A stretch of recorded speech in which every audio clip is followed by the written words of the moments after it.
다 함께 사도신경으로 우리의 신앙을 고백하며 이 새벽 주님 앞에 나아갑니다.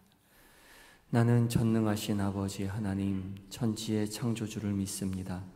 나는 그의 유일하신 아들 우리 주 예수 그리스도를 믿습니다.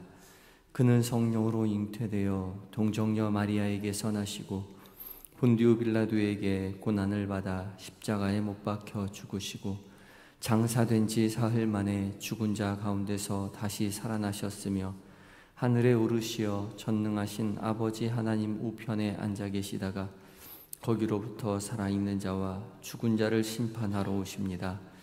나는 성령을 믿으며 거룩한 공교회와 성도의 교제와 죄를 용서받는 것과 몸의 부활과 영생을 믿습니다. 아멘. 찬송가 212장을 함께 찬송하시겠습니다.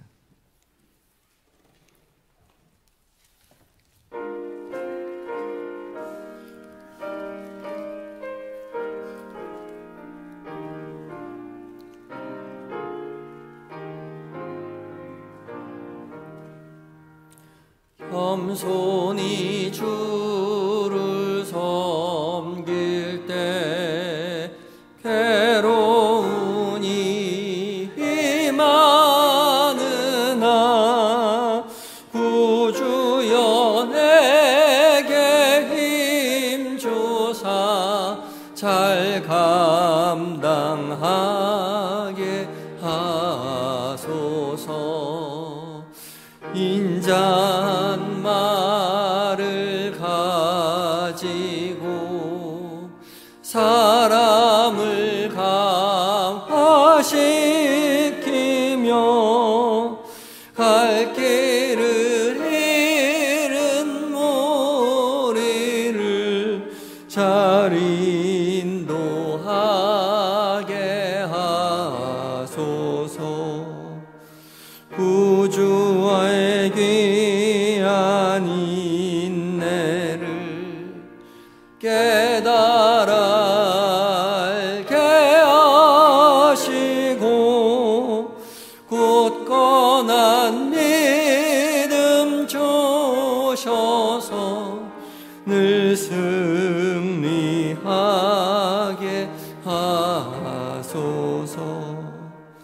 장래의 영광 비추사 소망이 되게 하시며 구주와 함께 살면서 참 평강 얻게 하소서. 아멘.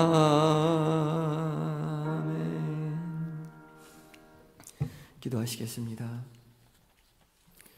은혜가 풍성하신 우리 주 여호와 하나님, 오늘도 우리에게 새 나흘, 새 호흡 허락하여 주시니 감사합니다.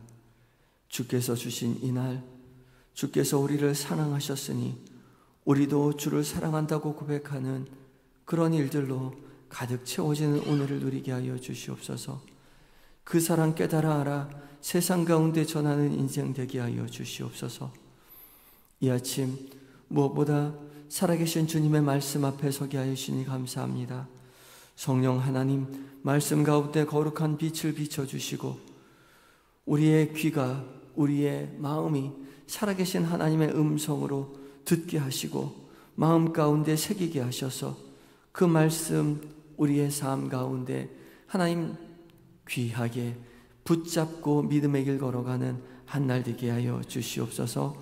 예수님의 이름으로 기도드립니다. 아멘. 함께 묵상할 하나님의 말씀은 로마서 11장 13절로 24절까지의 말씀입니다. 신약성경 256쪽에 있습니다. 로마서 11장 13절로 24절까지의 말씀을 한 절씩 교독하고 마지막 절 함께 봉독합니다.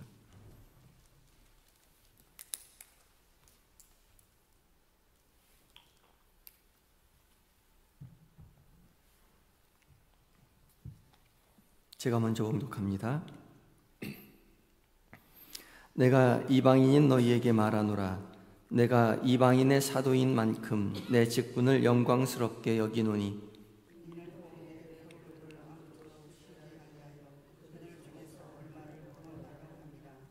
그들을 버리는 것이 세상의 화목이 되거든 그 받아들이는 것이 죽은 자 가운데서 살아나는 것이 아니면 무엇이리요?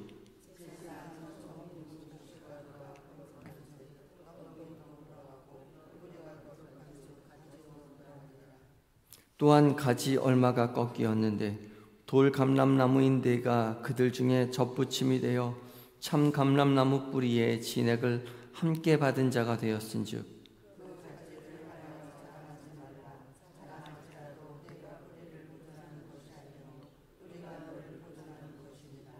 그러면 내 말이 가지들이 꺾인 것은 나로 접붙임을 받게 하려 함이라 하리니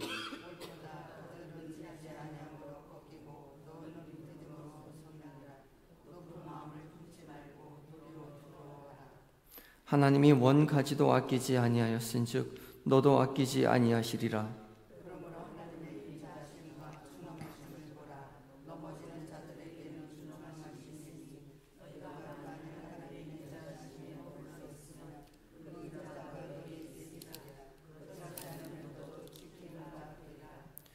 그들도 믿지 아니하는데 머무르지 아니하면 접붙임을 받으리니 이는 그들을 접붙이실 능력이 하나님께 있음이라.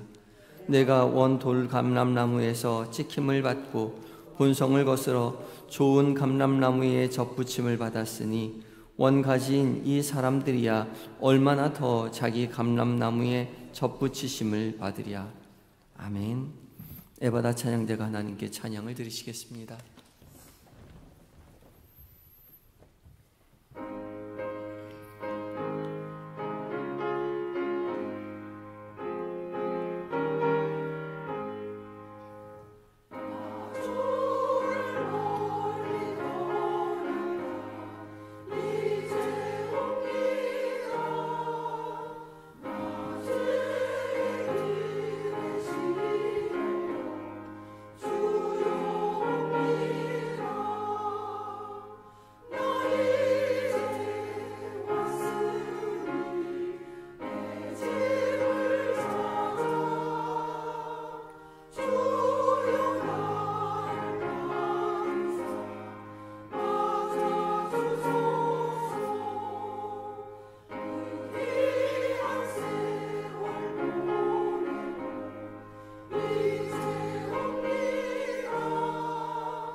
아멘. 오직 주의 전에서 주님과 동행하며 믿음의 길 걸어가시는 모든 성도님들 되시기 바랍니다. 귀한 은혜의 찬양 감사합니다. 이 새벽 하나님의 말씀 앞에 선 우리 모두에게 성령 하나님께서 거룩한 빛을 비춰주셔서 살아계신 하나님의 음성으로 들려지는 은혜를 누리시기 바랍니다. 오늘 말씀은 이제 하나님께서 바울을 통해 말씀하실 때에 이방인 그리스도인들에게 주시는 권고의 말씀입니다. 권고의 말씀이기도 하고 경고의 말씀이 되기도 하죠. 하나님께서 하나님께 불순종한 이스라엘을 대신해서 이젠 이방인들에게 약속의 자녀로 삼아주시고 구원의 은혜를 허락하여 주셨다라고 말했는데, 그러면 이스라엘이 완전히 버림받은 것이냐? 그렇지 않다는 것이죠. 그리고 이방인들 역시 온전히 이제 구원받은 것이냐? 그렇지 않을 수 있다는 것입니다. 이스라엘 사람들이 구원에서 버림받았듯이 이방인들 역시 버림받을 가능성도 있다는 거죠. 그러니 자만하지 말라 말씀하시죠. 그러면 이스라엘 사람들은 완전히 버림받은 것이냐? 그렇지 않다는 겁니다. 어제 본문 말씀처럼 엘리야 시대에 바알에게 무릎 꿇지 않은 7,000명의 군사들을 하나님께서 미리 숨겨놓으신 것처럼 이 시대에 이스라엘 백성들의 구원받을 남은 사람들도 여전히 남겨두셨다. 이스라엘 백성들에게 구원이 여전히 열려있다 말씀하시는 거죠. 결국 하나님께서는 이방인들만 구원하기를 원하시는 것이 아니라 여전히 이스라엘 백성도 구원하기를 원하신다는 것입니다.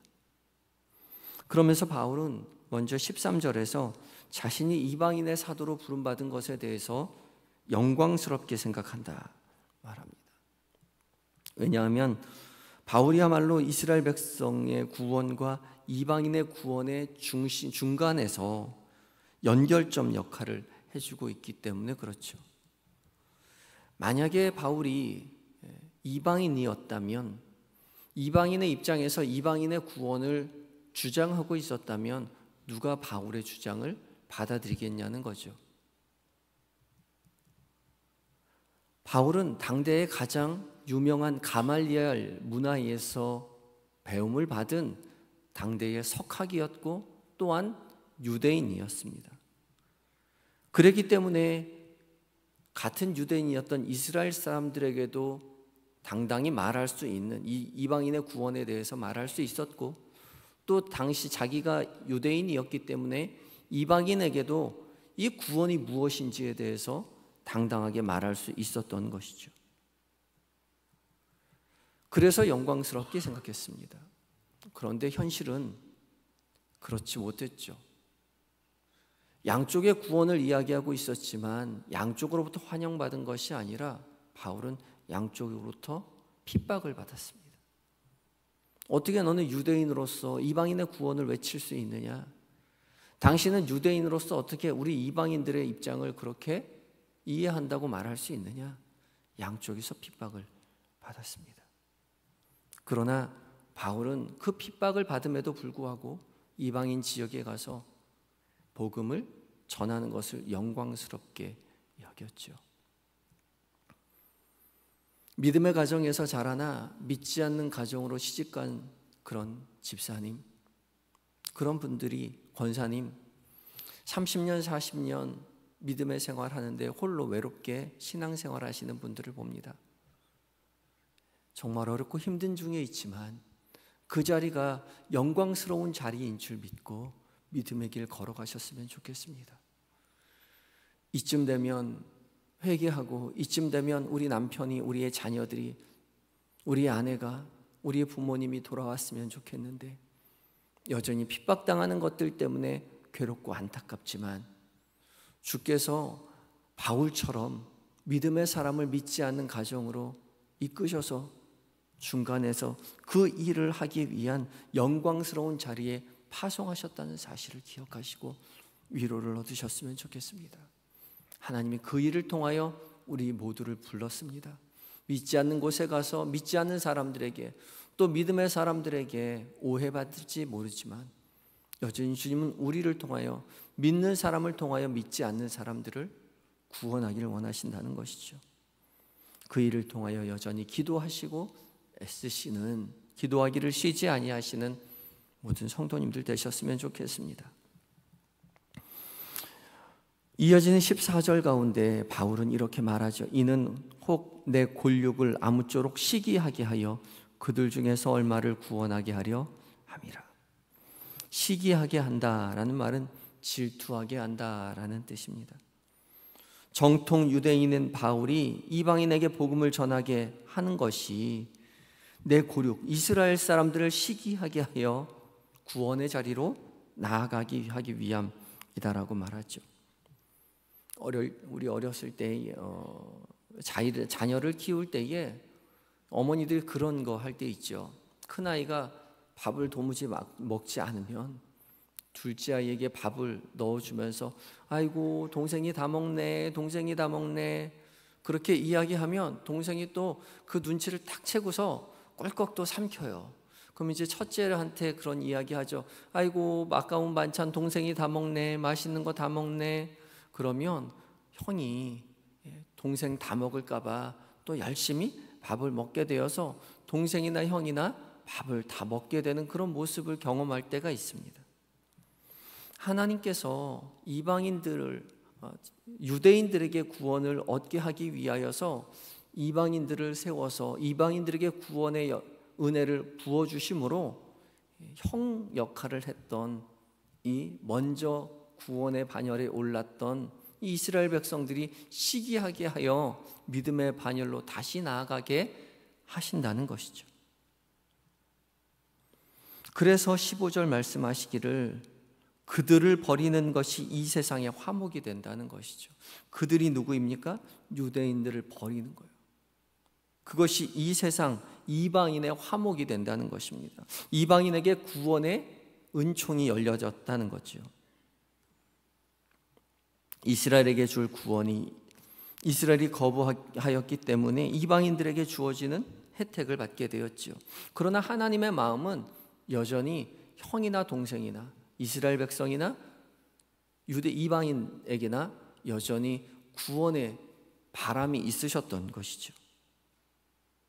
그러니까 형이 밥 안 먹은 덕분에 동생이 밥 먹게 되었으니까 동생이 형에게 고마워해야 한다는 거죠. 엄마가 나만 사랑해 라고 생각하지 말아야 한다는 것입니다. 그러면서 바울은 여러 가지 비유를 들죠. 곡식가루의 비유와 뿌리와 가지의 비유와 돌감람나무와 참감람나무의 비유를 들고 있습니다. 먼저 16절에 처음 제사하는 처음 익은 곡식가루가 거룩한즉 떡덩이도 그러하다. 제사하는 처음 익은 곡식가루가 무엇입니까? 처음 익은 곡식의 가루를 주님 앞에 드리는 거예요. 추수하였을 때 처음 익은 곡식의 가루는 하나님 앞에 드려서 거룩하게 드린 이후에 나머지의 곡식가루는 떡을 만들어서 이스라엘 백성들이 먹었죠. 처음 익은 곡식가루를 하나님 앞에 드렸기 때문에 나머지의 곡식가루를 먹게 되었습니다. 처음 익은 곡식가루를 하나님 앞에 드렸기 때문에 나머지 떡덩이를 먹게 되었어요. 그러니 감사해야 된다는 것이죠. 처음 익은 곡식가루를 주님 앞에 드린 것이 이스라엘을 뜻하는 것이고 나머지 떡덩이는 이방인을 뜻하는 것이죠. 또 뿌리가 거룩하니 가지가 거룩하다. 이 뿌리는 이스라엘 백성이고 가지는 이방인인 것이죠. 마지막으로 참감람나무의 접붙임을 받은 돌감람나무에 대해서 말합니다. 참감람나무가 가지가 부러져서 돌감람나무를 접붙였다는 거죠. 그리고 돌감람나무가 참감람나무 뿌리의 진액을 먹고 자라니 감사해야 한다는 것이죠. 여기서 참감람나무는 이스라엘을 말하는 거고 돌감람나무는 이방인을 뜻하는 것이죠. 참감람나무는 농가에서 길러지는 개량된 감람나무를 이야기하고 돌감람나무는 야생 감람나무, 야생 올리브를 얘기합니다. 근데 사실 참감람나무를 잘라서 돌감람나무를 붙이면 그 돌감람나무의 줄기에서 참감람나무가 열릴까요? 돌감람나무가 열릴까요? 그렇지 않습니다, 사실. 그러니까 사과나무 밑동을 잘라서 배나무 가지를 붙이면 그 배나무 가지에 사과가 열리나요? 배가 열리나요? 배가 열려요. 그러니까 이것을 보고서 이제 많은 신학자들이 이때 당시에 이 바울이 신학적인 이 농사 기술에 대한 이해가 조금 없었던 것 같다 그렇게 말하기도 하지만 바울이 말하고자 하는 것은 지금 농사 기술을 이야기하고자 하는 것이 아니라 돌감람나무와 같았던 너희가 참 감람나무 진액을 먹고 자라고 있다는 것이죠. 그러니 너희가 참 감람나무에게 고마워해야 한다는 것입니다. 이스라엘이 불순종한 덕분에 이방인들이 구원에 이르렀으니 이 이스라엘에게 고마워해야 한다는 거죠. 교만해하지 말고 무조건 자랑하지 말라는 겁니다. 그러면서 이어지는 말씀 가운데 말씀하시죠. 참 감람나무가 꺾인 것처럼, 뭐예요? 이스라엘 백성들이 버림을 받은 것처럼 돌 감람나무인 너희도 꺾임을 당할 수 있다, 버림을 당할 수 있다는 것이죠. 그리고 돌 감람나무인 너희가 접붙임을 당한 것처럼 이 참 감람나무 가지가 부러진 것을 다시 참 감람나무에 붙이면 원가지에 다시 붙였으니 원가지는 얼마나 더 잘 붙겠느냐, 그렇게 말하고 있죠. 결국 바울이 말하고자 하는 것은 너희가 받은 그 이방인의 구원을 감사하게 교만해하지 말라는 것이죠. 언제든지 너희도 버림당할 수 있다는 겁니다. 우리가 가진 이 신앙, 이 고백, 주님 앞에 감사할 수 있지만 교만하지 말라는 거죠. 왜요? 우리가 가지고 있는 이 신앙이 어느 순간 갑자기 하나님으로부터 버림받을 수 있다는 경각심을 가져야 된다는 것입니다. 왜냐하면 우리 스스로 잘 알잖아요. 우리의 신앙이 얼마나 옅은지요. 우리가 주님을 향하여 내가 영원히 주님을 따르겠노라고, 주님만 사랑하겠노라고, 주님만 의지하겠노라고 말하고 있지만 이 고백이 얼마나 연약한지 미약한지 잘 알고 있지 않습니까? 주님만 의지하겠다고 말하는 그 순간에도 우리는 다른 마음을 먹고 있죠. 그러니 자만할 것이 아니라 겸손함으로, 교만할 것이 아니라 감사함으로 믿음의 길 걸어가라는 것이죠. 22절에 덧붙입니다. 하나님의 인자하심과 준엄하심을 보라. 인자하신 하나님과 준엄하신 하나님을 동시에 생각하고 두렵고 떨림으로 겸손과 감사함으로 믿음의 길 걸어가라고 말씀하십니다.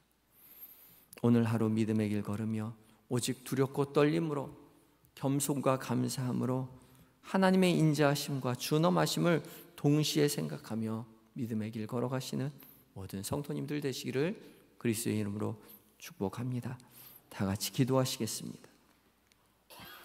함께 기도하실 때에 주님, 우리로 믿지 아니하는 가족들, 친척, 이웃들을 위하여 기도하기를 쉬지 않도록 붙잡아 주시옵소서. 괴롭지만 슬프지만 이 자리 영광의 자리인 줄 믿고 가족, 믿지 않는 이웃 가족 위해서 기도하기를 쉬지 않도록 주님 도와주시옵소서. 기도하시고 또한 오늘 하루 두렵고 떨림으로 겸손과 감사로 주님 앞에 나아가 믿음의 길 걸어가게 해달라고 간절한 마음 가지고 기도하겠습니다. 다 같이 기도하십니다.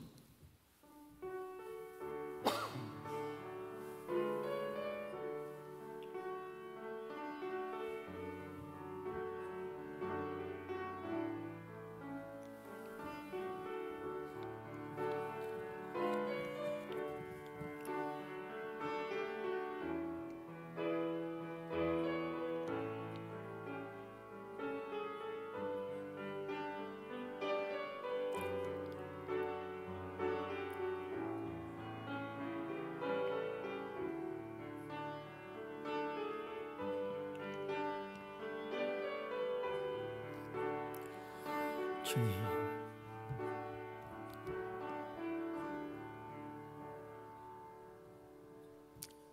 사랑해 주 하나님, 오늘도 우리에게 은혜 주셔서 말씀으로 가르쳐 주시니 감사합니다. 주께서 주신 말씀 우리의 가슴에 담아 오늘 하루 또 믿음의 여정을 걸어가는 동안 늘 기억하고 마음에 새겨 하나님 성숙한 신앙의 발돋움이 있는 우리의 인생길 되게 하여 주시옵소서. 믿지 않는 우리의 남편, 우리의 아내, 우리의 자녀, 우리의 부모님, 우리의 이웃을 위하여 기도합니다. 우리가 그들을 위하여 기도하기를 쉬지 아니하도록 우리를 깨우쳐 주시옵시고, 야속한 그 순간에, 아쉬운 그 순간에 하나님, 우리가 멈추어 서서 괴로워하는 것이 아니라 감사해하며 그 영광의 길을 묵묵히 걸어낼 수 있도록 주여 도와주시옵소서.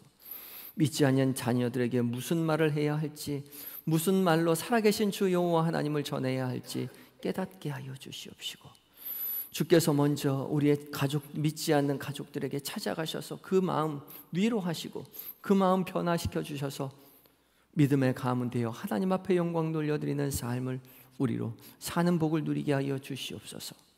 주님, 우리가 받은 이 은혜, 믿음의 여정 감사하며 겸손과 감사로 믿음의 길 걸어가게 하여 주시옵소서. 두렵고 떨림으로 인자하시고 준엄하신 그 하나님을 동시에 믿고 의지하며 은혜의 길 걸어가게 하여 주시옵소서. 몸과 마음이 연약한 환우들 주님 찾아가 위로하여 주시되, 주님 치료의 광선을 비춰 속히 회복시켜 주시고, 고난과 아픔 가운데 더욱 주님 의지할 때에 그 고난으로 말미암아 한 걸음 더 성숙한 믿음의 발돋움을 할 수 있도록 주여 역사하여 주시옵소서. 군에 있는 자녀들, 해외에 있는 자녀들, 출타 중인 교우들, 주께서 늘 곁에 계셔서 세밀히 은밀히 살피시고 도우시며 믿음의 사람들 많이 붙여주셔서 외롭지 않도록 주님 믿음의 길 잘 걸어갈 수 있도록 붙들어 주시옵소서. 오늘 한날을 온전히 주 앞에 의탁드립니다. 주와 동행하며 더욱더 주님을 사랑한다고 고백하는 일도 가득 채워지게 하여 주시고, 이 나라 이 민족 불쌍히 여기셔서 하나님만 섬기는 나라 되게 하시고, 세계 방방 곳곳에 흩어져서 복음 전하시는 선교사님들 성령으로 충만하여 승리하는 은혜를 누리게 하여 주시옵소서. 모든 것 주 앞에 의탁드리올 때에 예수님의 거룩하신 이름으로 기도드리옵나이다. 아멘. 하늘에 계신 우리 아버지, 아버지의 이름을 거룩하게 하시며 아버지의 나라가 오게 하시며 아버지의 뜻이 하늘에서와 같이 땅에서도 이루어지게 하소서. 오늘 우리에게 일용할 양식을 주시고 우리가 우리에게 잘못한 사람을 용서하여 준 것 같이 우리 죄를 용서하여 주시고 우리를 시험에 빠지지 않게 하시고 악에서 구하소서. 나라와 권능과 영광이 영원히 아버지의 것입니다. 아멘.